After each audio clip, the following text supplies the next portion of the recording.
il est dans les deux classes que nous avons vues précédemment. Je vais écrire appartient à OG de n et T de n appartient à oméga G de n.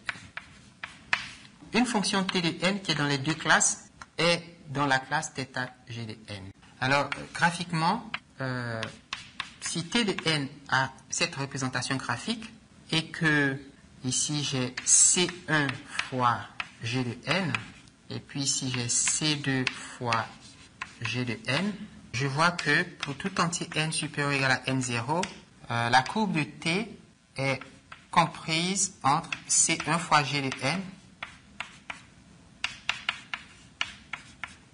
et C2 fois G de n.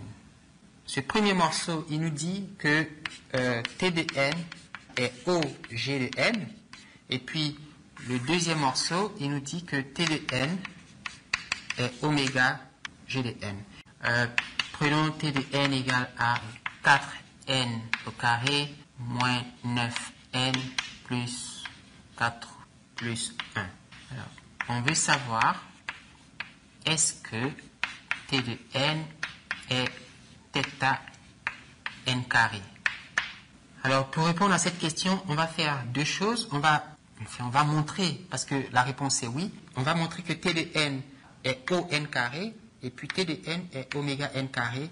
Alors, la première étape, c'est donc de montrer que T de n est O n carré.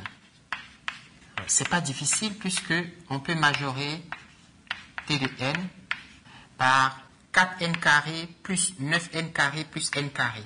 Ouais, vous avez 4n carré ici, plus 9n carré, qui est plus grand que moins 9n, plus n carré qui est plus grand que 1, pour tout entier n supérieur ou égal à 1. 4 plus 9 c'est 13, plus 1 ça fait 14, donc j'ai 14n carré pour tout n supérieur ou égal à 1.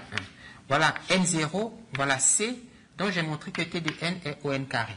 Ok, alors T de n c'est O n carré, maintenant je veux voir si T de n est oméga n carré.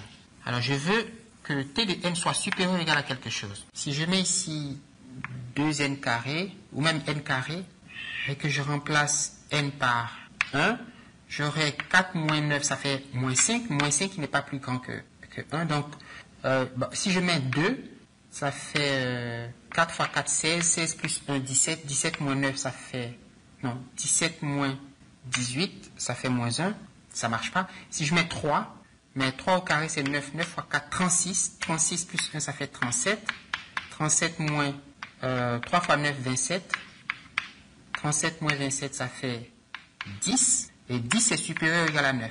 Donc, pour n supérieur ou égal à 3. Donc, pour n supérieur ou égal à 3, T de n est supérieur ou égal à 1 fois n carré, et donc j'ai n0, j'ai c, donc j'ai montré que T de n est oméga n carré. Et ça me donne le droit de conclure que T de n est θ n carré, puisqu'il est à la fois O n carré et oméga n carré.